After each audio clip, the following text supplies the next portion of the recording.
Hey, what's up guys? Welcome back for another Rust console video. This is not the video I really want to be making at all, but I thought some of this stuff should be addressed and put out there for discussion more within the community. A lot of people right now are questioning the future and the development of Rust on console. There is a lot of problems within the game right now, and it's becoming more and more difficult to take serious and becoming very hard to play, to be honest. I'm a content creator and a competitive player by nature. It's becoming very hard to play. I honestly don't even want to be negative in this video. I want to try to keep it as positive as possible, but it's going to be hard. I mean, I'm talking about things and problems with the game. So that's going to be difficult, but I want to say right out straight here, first of all, that I have a lot of respect for the developers from Double 11 and Rust console. They've already ported the game over and brought us a game to play, although right now there is a lot of problems, but I want to say that I do have respect for these guys and what they've already done. I just like to see a lot more effort and more employees or something to make this game what it should be. So right now, the immediate future and in longevity of this game is certainly in question. So I sat down and I've been thinking about this for a while, and I wrote some notes, and I've got 8 top items here that I think that need to be addressed promptly with the game. And I'm not about to sit here in my chair and criticize this game without giving solutions, or what I think could be solutions to some of these problems, or temporary fixes or whatnot, but at least something that I think could help this game in the short term. So the number one and first issue I see with this game right now is the server lag and the crashing and the blue screens and the freezing that the PS4s, Xbox Ones has been seeing since day one of launch, since the game has come out. And now the next generation consoles like myself are playing the PS5, and I've been seeing incredible lag in these last couple of updates. It's unplayable. The 3K monthly map is really bad. As the map progresses each and every day, it gets worse. So I've only played like 4 days for this wipe. I've already got my content within the first couple of days, so everything you see in this video is just leftover content I'm not even going to be using from a main video. This is just some background gameplay that I'm throwing in here to talk to you guys about this video, okay? So I recently logged into a server that I left pretty quickly. I logged into a 3K monthly map, and I couldn't even pick the cloth while running. So how do you actually start a wipe and play like that? You can't, right? You leave the server and I joined a 2.5 kilometer map, which is more playable. Still had some significant lag, but I did continue and play a wipe there. But like, these servers really need to be addressed. We can't continue to have a monthly server that don't get wiped. It's just too long without a wipe. The consoles cannot process all this data. You've got bases built everywhere, 3 to 4 weeks full of loot inside these bases. There's just too many items for the consoles to process. It's clear. The weekly server, you could jump on the weekly server and play pretty much the full week on a 3K map without any lag. You do start to see it by day 4 and day 5 a little bit, but nothing in comparison to what you see on a monthly map, okay? So this is the issue here. There's just too much data, too much stuff on the map. Like when I was running through these trees, I was crashing almost every time. I've never saw that on the PlayStation 5 before. But there's just too much on the map. Every day I logged in, there was another 5 bases built in my area. So this is all this much more data that your game has to process, and it can't handle it. Especially these old consoles, it's impossible. So in the short term, my solution or suggestion will be to wipe these servers every week. I don't mean a hard wipe where you lose your BPs, but soft wipe these servers, delete the bases and all the loot. Who cares about the loot? If you can't have a smooth gameplay, what are we doing on here? So, you know, I'm a solo player most of the time, and I got no problem with having a soft wipe every single week. It'd actually be enjoyable to rebuild a base or to start from scratch again, because that's what I really enjoy. And if you're talking about a group or a clan, if they got a problem with a soft wipe every week, well, I think they're playing the wrong game. So the next one, obviously, that everyone is talking about, the community has been asking for this forever, is custom servers, right? That's what we all want to see here. The average player, the solo, duo, or trio player, a lot of these servers are basically unplayable now. It's just Zerg heaven. There's so many big teams and stuff. It's just really hard to play. A lot of players got full-time jobs. They can only get on after work. So that means you're basically restarting every single day because you get offline rated by these big teams. You know, we were promised these custom servers upon launch of the game over a year ago, and we still haven't seen it. And not even a timeline from the developers on when we could expect to see these servers. So, you know, like, what's up with this communication and the servers? It's the most important thing that the community wants right now. You know, we don't want another monument like Cargo Ship or Underwater Labs. Who cares? You know, yeah, it would be nice to have it if it ran smooth. But if it's laggy, are you going to swim out from Underwater Labs and crash on the beach and lose all your loot? Because that's what's going to happen. And if you think that the cargo ship is going to run smooth, it's not. Because it's a moving monument. Like, Jesus Christ. It's not going to work on the old consoles until you actually figure out how to remove the server lag and the issues with the crashing and all that stuff.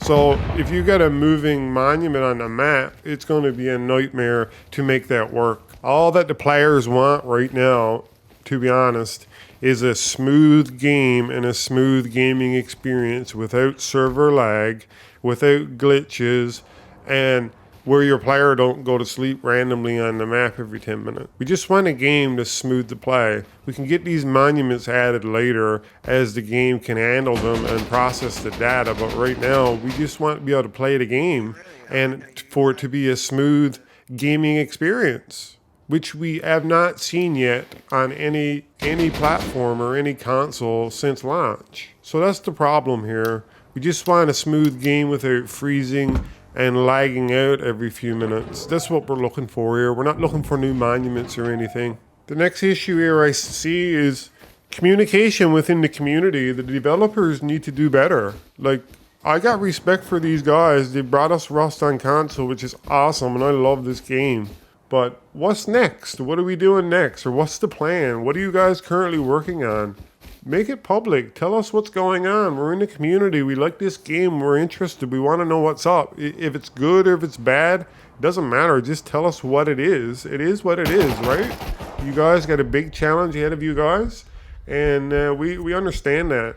Porting this game over is incredible, but we would like to know what's going on and what the future holds for us here on last gen or new gen or whatever the plans may be. Like right now we're left to click on content creators videos and listen to a bunch of speculation and clickbait to see what the plan is for Rust on console. Like, that should not be. We should be able to go on the website and see what the roadmap says, what the plan is, and it should be updated like every month or every few weeks or whenever there's something new being worked on, just like they do on Twitter for the PC version of Rust. You know, they're always letting the player base know what the plan is, what's being currently worked on. Every time there's a bug fix, it's being added on there. You can see what they're doing. Next generation support, the Xbox Series X and the PlayStation 5.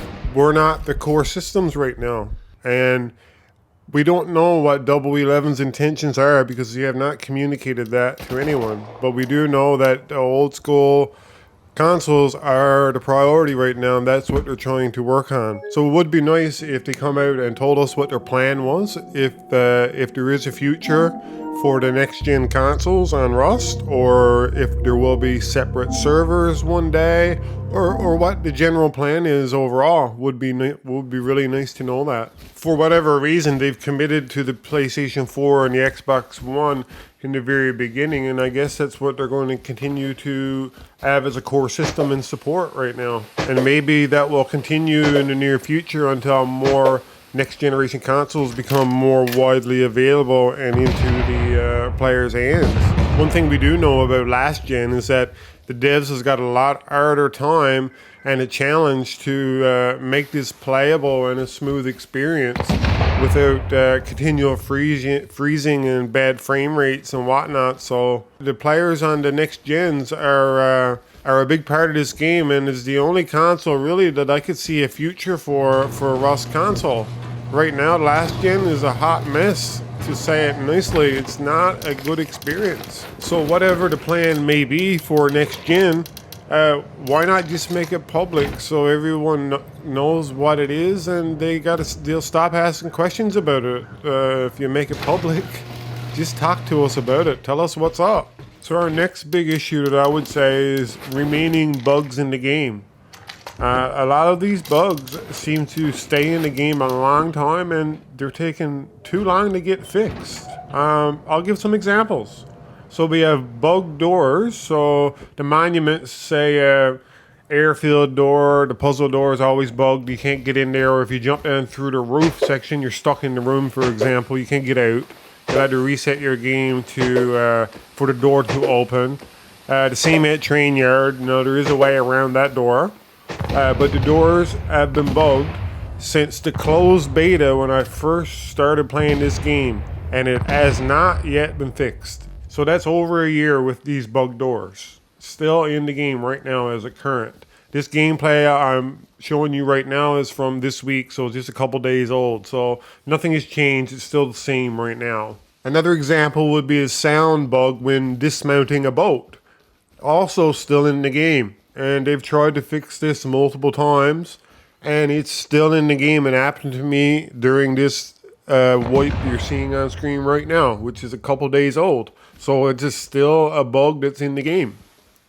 And the next one that everybody is having issues with currently, once again, it's been fixed and patched and it's back again. So splitting of items in your inventory. It's still a bug in the game. And right now, as of yesterday, I believe, it's now on the testing branch as being patched.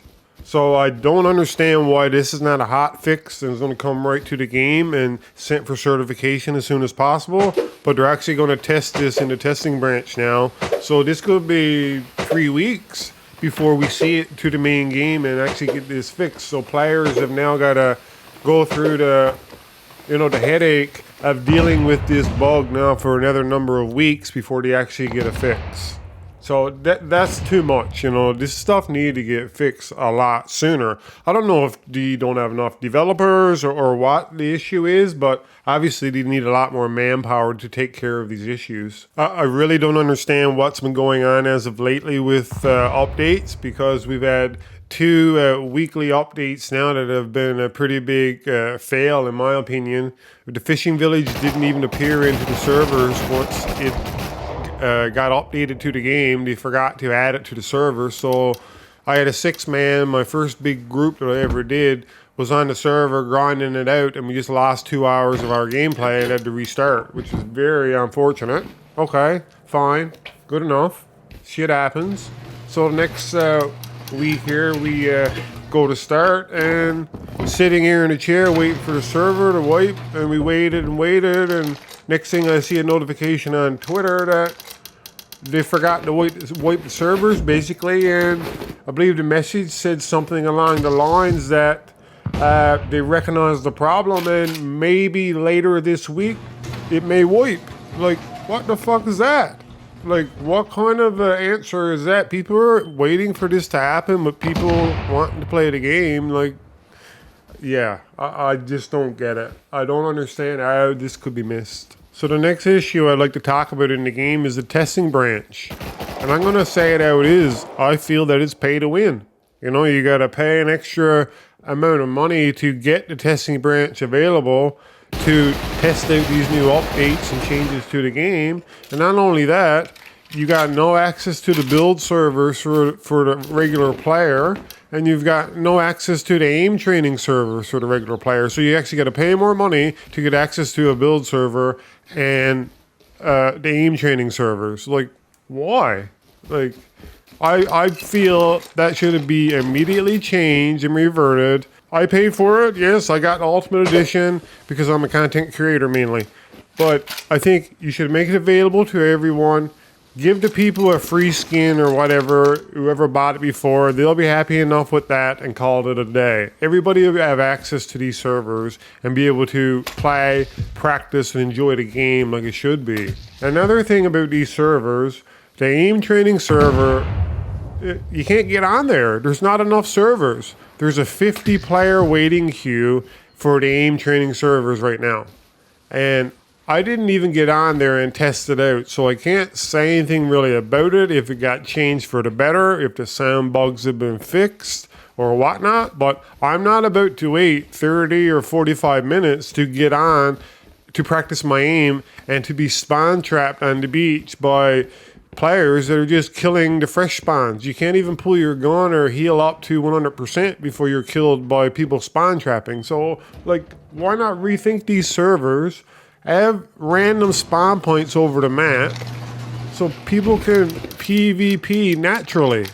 Not be everyone spawning on the beach in this same old shit show. Like, the way it was before is no good. I don't know what it's like now, but I'm not about to sit in a server and a queue and wait to go train my aim. Like, add some more servers, please, so we can all enjoy this and practice our aim and try to get better at the game. I know my aim is not good at all. Like, I could improve it. I've got and tried to get on there many times, and it's just not doable for me.